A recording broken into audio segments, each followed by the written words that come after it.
दो देवरानी ने आते ही ससुराल के मर्दों के मुंह पर लगाया ताला। सुबह का समय था। विशाखा अपने रूम में आईने के सामने खड़ी होकर तैयार हो रही थी, तभी उसका पति विनोद रूम में आता है। ये सुबह सुबह कहाँ की तैयारी चल रही है? अरे आप भूल गए क्या, अगले हफ्ते मेरे इकलौते भाई की शादी है, उसी के लिए मुझे शॉपिंग करने मार्केट जाना है। दिमाग खराब है तुम्हारा? बाहर जाने की कोई जरूरत नहीं है। तुम्हें क्या शॉपिंग करनी है? अपनी पसंद की वही साड़ी और थोड़ा बहुत चेहरे पर पोतने वाला मेकअप ना, वो सब मैं शाम को आते हुए ले आऊंगा। कैसी बातें कर रहे हैं आप? मेरे इकलौते भाई की शादी है, मुझे अपने हिसाब से चीजें लेनी है। एक बार में बात समझ नहीं आती क्या तुम्हें? मैंने कह दिया ना कि बाहर कदम रखने की कोई जरूरत नहीं है। विनोद ये कहकर वहां से चला जाता है। कुछ समय बीत जाता है। विशाखा की सास गायत्री देवी पूजा की थाली तैयार करके बाहर जा रही थी, तभी महेश जी उन्हें रोक देते हैं। यार ये थाली सजाकर कहाँ जा रही हो? जी, आज बड़ी वाली एकादशी है, मैंने सुबह से व्रत रखा है, बस पास वाले मंदिर जा रही हूँ पूजा करने, इससे घर में सुख शांति बनी रहेगी। घर में सुख शांति तब बनी रहेगी जब घर की औरतें घर में टिक कर शांत बैठेंगी। अरे तुम औरतें ही बाहर जाकर चार औरतों से पंचायत करती हो और घर में झगड़ा करवाती हो। कहीं जाने की कोई जरूरत नहीं है। मेरा मंदिर जाना बहुत जरूरी है जी। मेरी बात समझ नहीं आती है क्या? गायत्री देवी उदास होकर वापस चली जाती हैं। शाम का समय हो जाता है। हॉल में महेश जी, विनोद, विकास और अनुराग बैठकर चाय पी रहे थे, तभी महेश जी की बेटी खुशी वहां आती है। पापा देखिए, मैंने 12th कितने टाइम पहले ही पास कर ली थी, अब तो मुझे कॉलेज जाने स्टार्ट कर देना चाहिए ना। मैंने फॉर्म भी ला कर रखे हैं, मेरी सारी सहेलियां फर्स्ट ईयर में पहुंच गई है, मुझे भी एडमिशन लेना है। कॉलेज? तेरे दिमाग तो ठीक है ना? कोई जरूरत नहीं है कॉलेज जाने की। विकास सही कह रहा है, आजकल बाहर का माहौल बहुत ज्यादा बेकार हो गया है। तुम जैसी लड़कियां कॉलेज जाती हैं और फिर आवारा लड़कों के साथ भाग जाती है और फिर घर की इज्जत का फालूदा बनता है सबके सामने। पापा प्लीज मुझे जाने दीजिए, मुझे पढ़ना है। बस मैंने बोल दिया ना, कोई बाहर नहीं जाएगा मतलब नहीं जाएगा। अगर तुझे कुछ करना ही है तो जा, पास में वो सिलाई और पार्लर का सेंटर खुला है, वहां जाकर बैठ जाया कर 2 घंटे, लेकिन याद रहे वहां भी ज्यादा टाइम नहीं रुकना। खुशी रोते हुए वहां से चली जाती है। खुशी को रोता हुआ देखकर गायत्री देवी से रहा नहीं जाता, वो हॉल में आती है। सुनिए जी, बच्ची के साथ ऐसा बर्ताव मत कीजिए ना, आजकल का जमाना बदल गया है। शहर की औरतें तो सब कुछ कर रही हैं, बड़े बड़े ऑफिस जा रही हैं, अगर हमारी खुशी आगे नहीं बढ़ेगी तो अपनी लाइफ में करेगी क्या? अरे तुमसे किसी ने तुम्हारी ये फालतू की एडवाइस मांगी क्या? तुम्हारा काम किचन संभालना है, तुम वही रहा करो। तुम औरतों की अकल घुटनों में होती है, तुम्हें दुनियादारी की कोई समझ नहीं है। मैं तो बस हम आदमी हैं, हम घर से बाहर निकलते हैं, पूरी दुनिया में घूमते हैं, हमें अच्छे से पता है कि बाहर क्या चल रहा है, और तुम औरतों को कुछ नहीं पता। अब जाओ यहां से चुपचाप। गायत्री देवी चुपचाप वहां से चली जाती हैं। रात का समय हो जाता है। विशाखा अपने रूम में बैठी थी, विनोद भी पास ही बैठा हुआ था। सुनिए, आप सुबह से बोल रहे थे ना कि आप खुद शॉपिंग करके लाएंगे, तो प्लीज मेरे लिए कोई ऐसी ड्रेस ले आना जो बहुत ज्यादा शॉर्ट ना हो, लेकिन थोड़ी अच्छी और मॉडर्न डिजाइन की हो। क्या कहा तूने? Modern dress? अरे अच्छा हुआ जो मैंने तुझे सुबह मार्केट नहीं जाने दिया, वरना तू तो वो फटे कटे कपड़े उठा लाती और मेरी नाक कटवाती। अरे मैंने फटे कपड़ों की बात कहाँ की थी, बस एक अच्छी सी ड्रेस तो मांगी थी। मुझे कुछ नहीं सुनना। और हाँ, अब तो तू भूल जा शॉपिंग को, और अब तो मैं तुझे तेरे भाई की शादी में भी नहीं जाने दूंगा। विनोद ये बोलकर गुस्से में वहां से चला जाता है। हे भगवान, ये कैसी नरक जैसी जगह में आ गई हूँ मैं। ये लोग बात बात पर इतनी बेइज्जती करते हैं। क्या इस दुनिया में कोई ऐसा नहीं है क्या जो इस आदमियों के मुंह पर ताला लगा सके? कोई तो भेज दे भगवान जो इन सबको सबक सिखा सके। अगले दिन सुबह का समय महेश जी हॉल में विकास और अनुराग के साथ बैठकर उनकी शादी को लेकर कुछ सीरियस बातें कर रहे थे। देखो विकास, अनुराग, अब तुम दोनों की उम्र हो गई है सेटल होने की। मैं अब जल्दी ही तुम दोनों के लिए अच्छी और संस्कारी लड़कियां ढूंढकर शादी फिक्स कर दूंगा।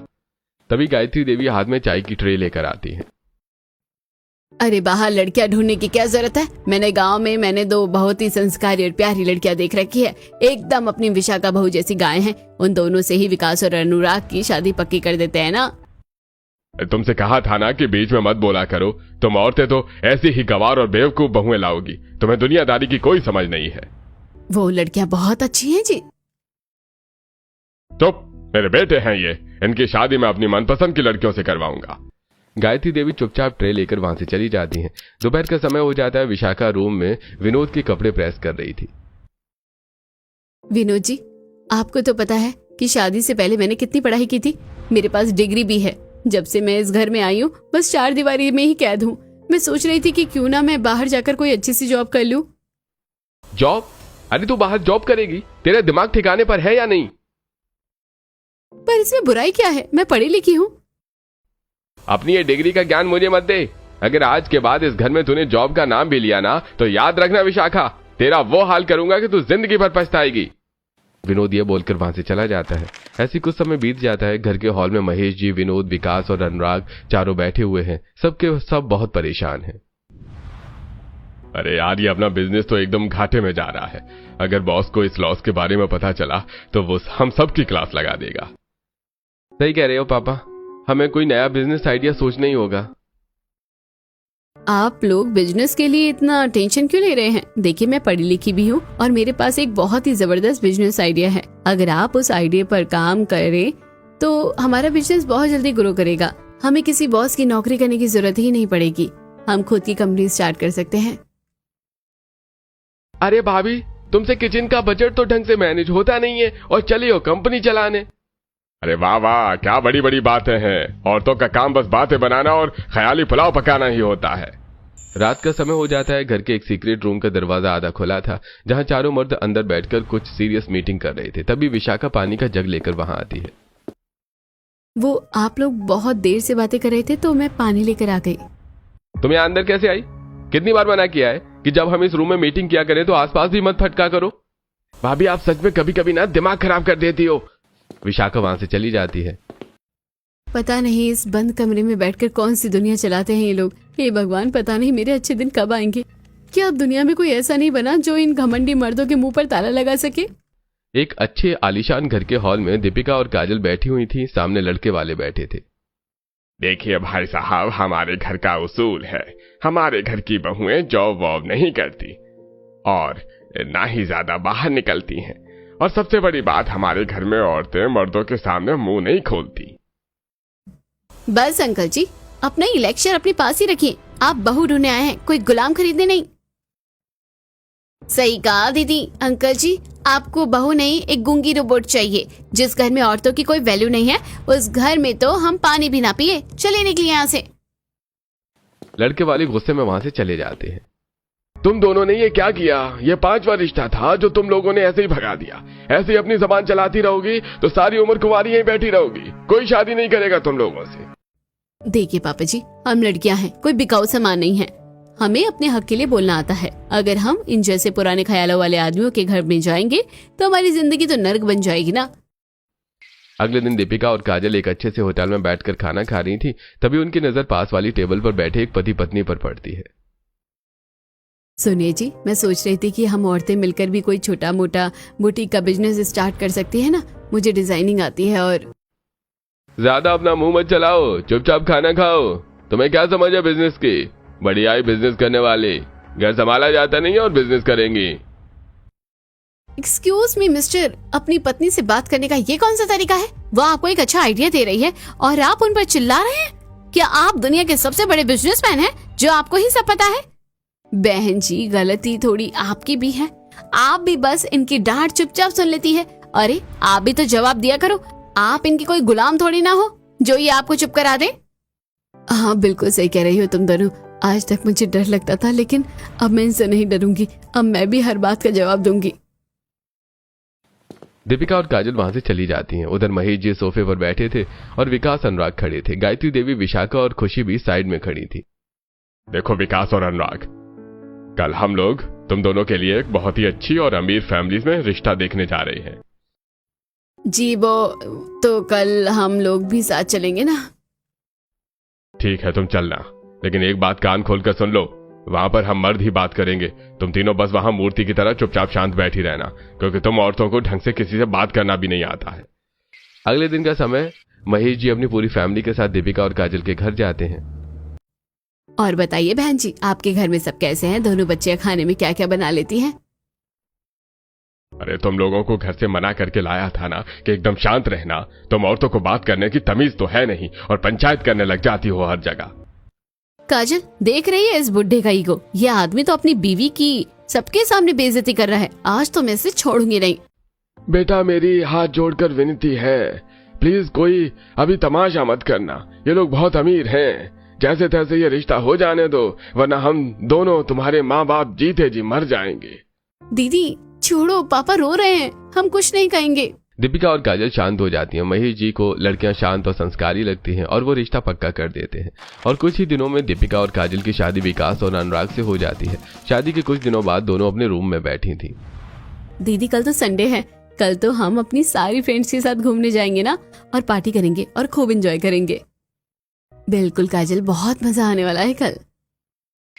अगले दिन सुबह दीपिका और काजल मॉडर्न और अच्छी ड्रेसेस पहनकर घर से बाहर जाने के लिए हॉल में आती हैं।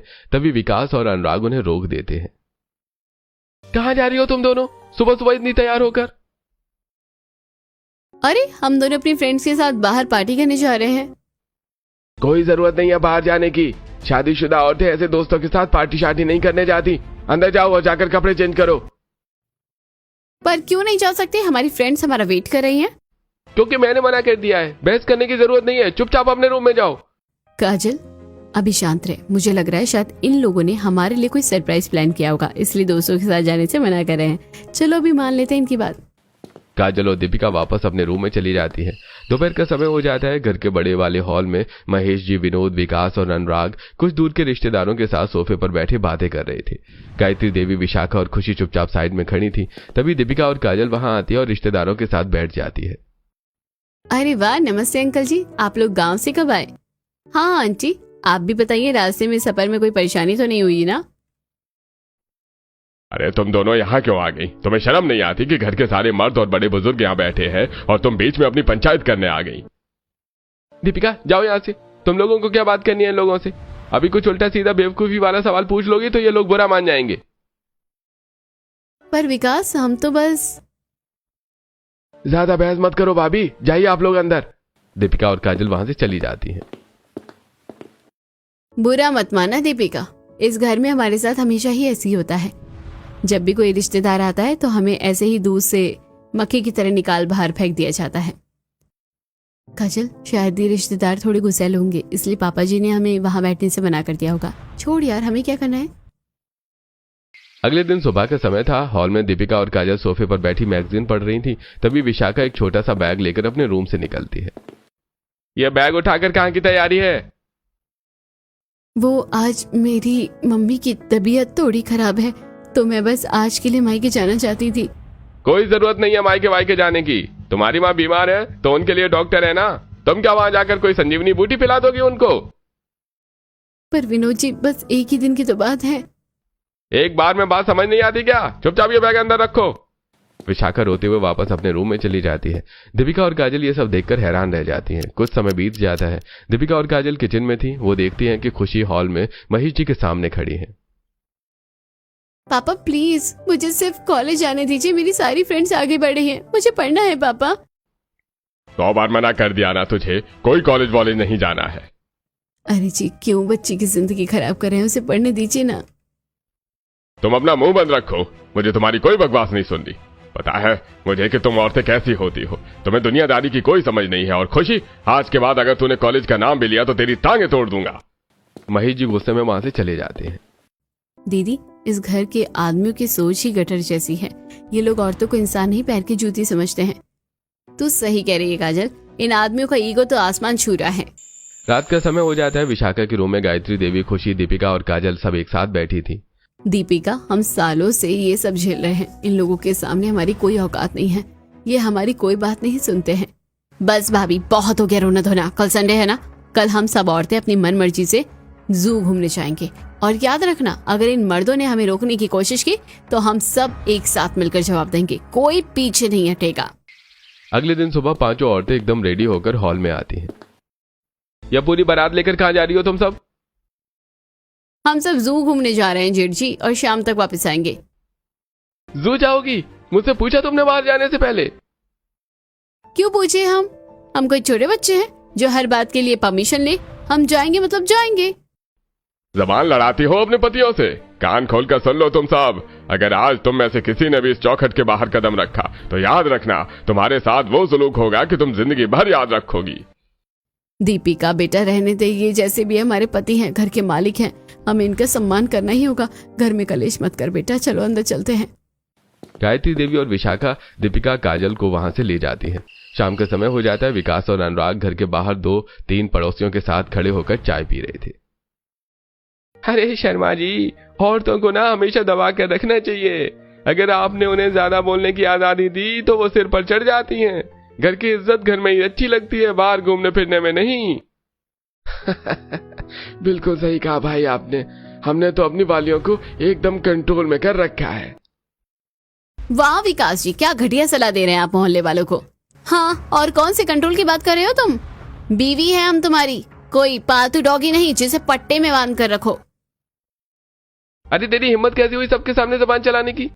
आज के बाद अगर मोहल्ले वालों के सामने अपना ये मुंह खोला ना तो मुंह तोड़ने में देर नहीं लगेगी। तुम औरत हो तो औरत की तरह घर में रहना सीखो। समय बीत जाता है। रात हो गई थी। सभी औरतें एक साथ फिर से इकट्ठी होकर बैठी थी। देखो ये लोग हमारे पति हैं। ऐसा तो नहीं है कि हम इन पर हाथ उठा दें या लड़ाई करके घर छोड़ दें, और सीधे तरीके से ये लोग हमारी बात मानेंगे नहीं। दीदी सही कह रही है, हमें कुछ ऐसा करना होगा कि इन आदमियों की कोई ऐसी कमजोरी हमारे हाथ लग जाए जिससे ये मजबूर होकर हमारी बात माने। पर इनकी कमजोरी है क्या? कमजोरी का तो मुझे पता नहीं दीपिका, लेकिन हाँ एक बात है, घर के पीछे वो छोटा सा सीक्रेट रूम है ना, जिसमें हमेशा ताला लगा रहता है। ये चारों मर्द कभी कभी उस रूम में मिलते हैं। Secret room, interesting. चलो काजल, आज रात को इनका ये सीक्रेट रूम ही चेक करते हैं। आधी रात का समय हो जाता है। घर में सब सो चुके थे, बस दीपिका और काजल जाग रही थी। वो चुपके से सीक्रेट रूम के पास जाती हैं। काजल देख, उस सीक्रेट रूम का दरवाजा हल्का सा खुला है और अंदर से लाइट आ रही है। दोनों चुपचाप खिड़की के पास जाती हैं और अंदर झांकती हैं। अंदर महेश जी, विनोद, विकास और अनुराग बैठकर कुछ बात कर रहे थे। दीदी, यहाँ तो बहुत बड़ा गेम चल रहा है। हाँ काजल, यही तो वो कमजोरी है जिसकी हमें तलाश थी। अगले दिन सुबह महेश जी, विनोद, विकास और अनुराग तैयार होकर अपनी कार से बाहर चले जाते हैं। मम्मी जी, विशाखा भाभी, आप लोग घर संभालिए, हमें बस एक छोटा सा काम है, हम अभी आते हैं। दीपिका और काजल घर से बाहर निकलकर तुरंत एक ऑटो में बैठती हैं और महेश जी की कार का पीछा करने लगती है। कार शहर के बाहर एक पुराने सुनसान गोदाम पर जाकर रुकती है। महेश जी और तीनों बेटे कार से उतरकर अंदर चले जाते हैं। दीपिका और काजल एक गोदाम के पास आ जाती हैं। काजल देख जरा, ये तो बहुत बड़ा गेम खेल रहे हैं और हमें तो इसके बारे में पता ही नहीं था। दीदी, मुझे तो यकीन ही नहीं हो रहा कि हमारे घर के मर्द भी ऐसा कुछ कर सकते हैं। यकीन कर ले काजल, वीडियो बन गया है। अब देख, अब किस तरह इन आदमियों के मुंह पर ताला लगता है। दीपिका और काजल वापस घर आ जाती हैं। भाभी, मम्मी जी, अब हमारे पास इन मर्दों की एक ऐसी कमजोरी आ गई है, अगर हम इन्हें साड़ी पहनकर नाचने को कहेंगे तो ये छम्मक चल्लो बन के नाचेंगे। अब कल से इनके मुंह पर ऐसा ताला लगेगा जो कभी नहीं खुलेगा। अगले दिन सुबह का समय है। महेश जी और तीनों बेटे डाइनिंग टेबल पर बैठकर नाश्ता कर रहे थे। तभी दीपिका और काजल हॉल में आती है। गुड मॉर्निंग पापा जी, आज नाश्ते के साथ हमने आप लोगों के लिए बहुत ही शानदार मूवी का इंतजाम किया है। ये सुबह सुबह क्या बकवास है? हमें कोई मूवी नहीं देखनी। अरे पापा जी, ये कोई आम मूवी नहीं, इसे देखकर आप लोग हैरान रह जाएंगे। दीपिका हॉल वाली टीवी पर वीडियो प्ले करती है जिसमें घर के सारे आदमी कंपनी के साथ फ्रॉड करने की बात कर रहे हैं कि वो किस तरह सालों से कंपनी के साथ फ्रॉड कर रहे हैं और साथ में वो किस तरह काला धंधा कर रहे हैं। तुमने ये वीडियो कहां से? नहीं उठिए मत जेठ जी, आराम से बैठिए। आप लोगों ने तो अपनी कंपनी के साथ फ्रॉड करके कमाल ही कर दिया। बहू मेरी बात सुनो। पापा जी, अब से आप लोग बस सुनेंगे। आज से आप चारों अपने मुंह पर ताला लगा लीजिए। अब इस घर में वही होगा जो हम औरतें चाहेंगी, और अगर किसी ने भी अपनी जुबान चलाने की या हम पर हुक्म चलाने की कोशिश की तो ये वीडियो सीधा आपकी कंपनी के बॉस और पुलिस स्टेशन पर जाएगा। फिर चक्की पीसिंग एंड पीसिंग। काजल प्लीज ऐसा मत करना, हमारी नौकरी और इज्जत दोनों चली जाएंगी। तो फिर चुपचाप हमारी बात मान लीजिए।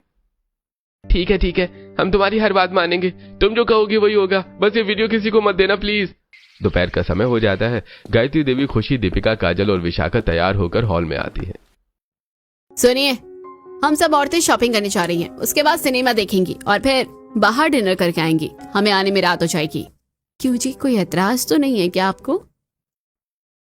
नहीं, तुम लोग आराम से जाओ। सभी औरतें खुश होकर वहां से चली जाती हैं। रात का समय हो जाता है। घर में कुछ दूर के रिश्तेदार आए हुए थे। सभी मर्द बैठकर उनसे बातें कर रहे थे। तभी सभी औरतें वहां आ जाती हैं। उन्हें देखकर सभी चुप हो जाते हैं। अरे भाई क्या हुआ महेश जी, आप अचानक चुप क्यों हो गए? अरे भाई साहब, ये लोग तो बस ऐसे ही हैं। आप बताइए आपके घर में सब कैसा चल रहा है? अरे विकास, आप लोग यहाँ क्यों बैठे हैं? चाहिए मेहमानों के लिए कुछ बढ़िया सा नाश्ता और चाय बना कर लाइए, जल्दी चाहिए। हाँ, मैं चाय बनाऊं? जा रहे हैं या मैं वो मूवी प्ले करूं? चारों मर्द डर जाते हैं और सीधे किचन में चले जाते हैं। भाई ये तो अपनी इज्जत का फालूदा बना रही हैं। अगले दिन का समय है। महेश जी अपने रूम में एक कॉपी में घर का हिसाब किताब कर रहे थे, तभी गायत्री देवी वहां आती है। सुनिए जी, अब से इस घर का पूरा हिसाब किताब आप नहीं संभालेंगे। आप तो बिजनेस में ही इतने बिजी रहते हैं कि घर का बजट बिगड़ जाता है। लाइए ये कॉपी मुझे दीजिए, अब से मैं सब कुछ संभालूंगी। गायत्री ये क्या बदतमीजी है? मुझे अपनी बहुओं को आवाज न लगानी पड़े महेश जी, चुपचाप ये कॉपी मुझे सौंप दीजिए। आज से इस घर की फाइनेंस मिनिस्टर मैं हूँ। महेश जी डर के मारे एकदम चुप हो जाते हैं और कॉपी गायत्री देवी को दे देते हैं। शाम का समय हो जाता है। घर के बाहर महेश जी और विकास कुछ पड़ोसियों से बात कर रहे थे। अरे भाई शर्मा जी, औरतों को तो घर के अंदर ही रहना चाहिए, उन्हें क्या पता बाहर की दुनिया। तभी पीछे से 5 औरतें वहां आ जाती हैं। उन्हें देखते ही महेश जी घबरा जाते हैं। अरे मेरा मतलब है कि औरतें तो घर की लक्ष्मी होती हैं भाई, इनकी एडवाइस लो तो घर का भला ही होता है। अरे महेश जी, अभी कुछ देर पहले तो आप कह रहे थे कि औरतों को मुंह नहीं खोलना चाहिए और अब आप एकदम पलट गए। अरे नहीं शर्मा जी, वो तो पापा बस ऐसे ही मजाक कर रहे थे। ऐसे समय बीत जाता है और रात हो जाती है। चारों मर्द छत पर एक साथ बैठे हुए थे। यह दिन देखने के लिए मैं जिंदा था क्या? आज अपनी ही बीवी के सामने हम लोग नौकर बन गए हैं। हमें कुछ ना कुछ तो करना ही होगा, वरना ये हमारी इज्जत का फालूदा बना देंगी। भाई वो जो वीडियो है ना, वो काजल और दीपिका के फोन में है। जब तक वो सबूत उनके पास है हम कुछ नहीं कर सकते। जैसे तैसे अगर उनके फोन हमारे हाथ लग जाए तो काम हो जाएगा। मेरे पास एक बहुत ही धांसू आइडिया है। आज रात को हम सब इनके लिए स्पेशल मैंगो जूस बनाएंगे और उसमें भारी डोज में नींद की गोलियां मिला देंगे। जैसे वो गहरी नींद में सोएंगे, हम उनका फोन लेकर सारा डेटा हमेशा के लिए डिलीट कर देंगे। वाह मेरे शेर, क्या आइडिया सोचा है तूने। आज रात को इस प्लान को पूरा करेंगे। रात को चारों मर्द किचन से जूस की ट्रे लेकर हॉल में आते हैं। काजल ये लो, तुम लोग दिन भर बहुत थक जाती हो ना, इसलिए हमने अपने हाथों से तुम्हारे लिए ये स्पेशल जूस बनाया है। वाह, मान गए आप लोगों को। देखिए, हम आप लोगों को परेशान नहीं कर रहे, लेकिन आप लोगों को भी समझ में आना चाहिए कि घर के काम में कितनी मेहनत लगती है। और सुनिए पापा जी, आप जो बोल रहे थे ना कि औरतों की एडवाइस नहीं लेनी चाहिए, जो आपका बिजनेस लगातार लॉस में जा रहा है ना, अगर आप उसे मेरे आइडिया से ऑनलाइन शिफ्ट कर दे तो प्रॉफिट डबल हो जाएगा। आइडिया तो इस लड़की का सच में बहुत कमाल का है। इससे तो हमारा बिजनेस सच में ग्रो कर सकता है। कुछ ही देर में नींद की गोलियों ने अपना असर दिखाना शुरू कर दिया और सारी औरतें अपने अपने रूम में जाकर सो जाती हैं। सोने के बाद विकास और अनुराग दीपिका और काजल के फोन से वीडियो डिलीट कर देते हैं। हो गया काम, अब कल बताएंगे इन सभी को। अगली सुबह हॉल में चारों मर्द खुश होकर बैठे हुए थे, तभी दीपिका और काजल वहां आती हैं।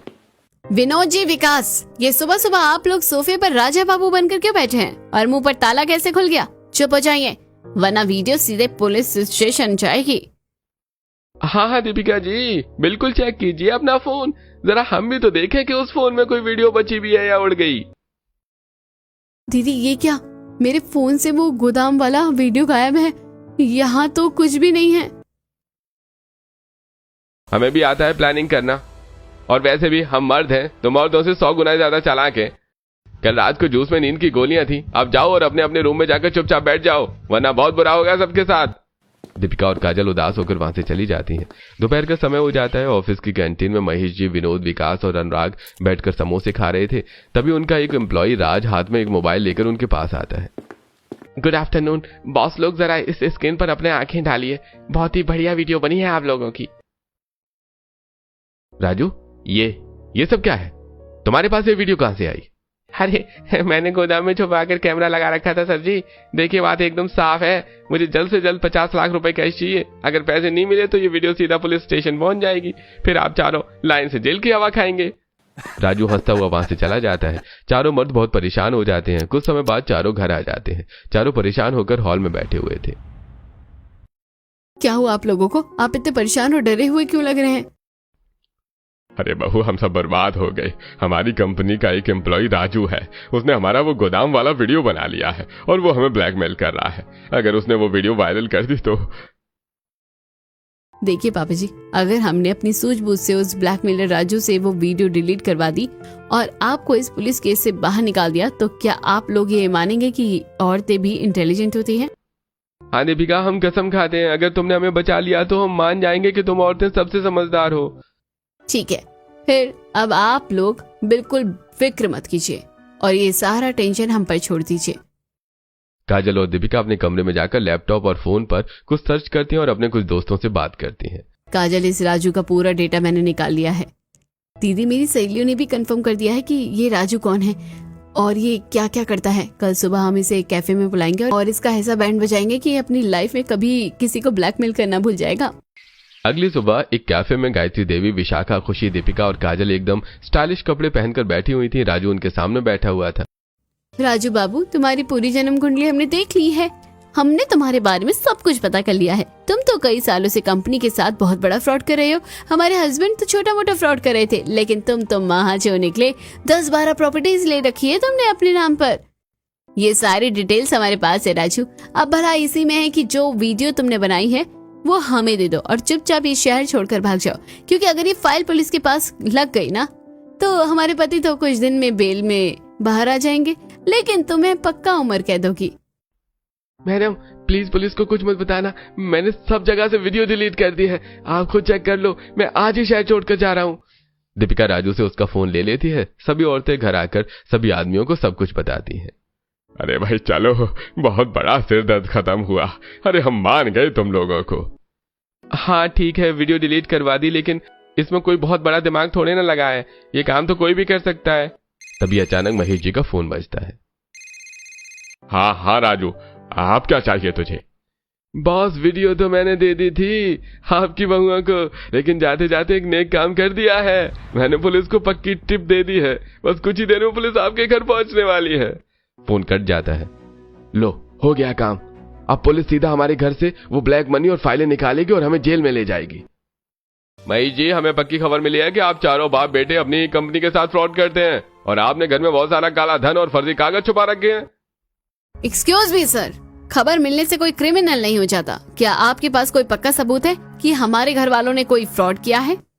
सबूत तो हम खुद ढूंढ लेंगे मैडम। अब इस घर की तलाशी होगी और सब कुछ सामने आ जाएगा। हाँ, लगता है आप लोगों ने सारा माल कहीं और शिफ्ट कर दिया है, तभी तो घर में कुछ नहीं मिला। देखिए इंस्पेक्टर, आपके पास कोई सबूत नहीं है और ना ही कोई सर्च वारंट है। आप इस तरह सीधे साधे लोगों के घर में घुसकर उन्हें परेशान नहीं कर सकते। अगर आप लोग ऐसे ही परेशान करेंगे तो हमारी भी ऊपर तक जान पहचान है। हम भी अच्छे अधिकारियों को जानते हैं, फिर आपके लिए प्रॉब्लम हो जाएगी। ठीक है, आज हम जा रहे हैं, लेकिन याद रखना जिस दिन कोई सबूत हाथ लगा उस दिन सीधा हथकड़ी पहना कर ले जाऊंगा। दीपिका, पुलिस को हमारे रूम में वो पैसे और फर्जी कागज क्यों नहीं मिले? हमने तो सब कुछ घर में ही छुपाया था। क्योंकि हमें पहले से पता था कि कुछ ऐसा हो सकता है, इसलिए जब आप लोग ऑफिस में थे तब हम सबने मिलकर वो सारे फर्जी कागज पीछे जला दिए थे और वो जो काले धंधे का पैसा था ना, वो हमने पीछे वाले गार्डन में छुपा दिया है। अब समझे तुम लोग कि औरतों का दिमाग कितना आगे की सोचता है। मुझे माफ कर दो गायत्री, बहुओं मुझे माफ कर दो, मैं बहुत गलत था। आज अगर तुम लोग नहीं होती तो हम चारों बाप बेटे जेल में सड़ रहे होते। तुम औरतें सच में हमसे 100 गुना ज्यादा समझदार हो। हम लोग तुम्हें मान गए। पापा जी, हमने आपको जेल जाने से तो बचा लिया, लेकिन आपको आज एक कसम खानी होगी कि आज के बाद आप लोग कोई भी काला धंधा या फ्रॉड का काम नहीं करेंगे। और हाँ, वो जो पैसा हमने गार्डन में छुपाया ना, वो आप लोग किसी अच्छे काम में लगाएंगे। उसे पास वाले अनाथालय में दान कर दीजिए। कसम से सब मंजूर है। आज से इस घर में कोई फैसला तुम औरतों की मर्जी के बिना नहीं होगा। ये सुनकर सभी औरतें बहुत खुश हो जाती हैं और अब से सभी फैसलों में औरतों की इजाजत ली जाती है और इससे ससुराल की सभी औरतें अब बहुत ही हंसी खुशी अपने ससुराल में रहती हैं। और अब सभी ससुराल के मर्द औरतों की बात सुना करते हैं और अब कोई भी काम शुरू करने से पहले ससुराल की औरतों से पूछा जाता है।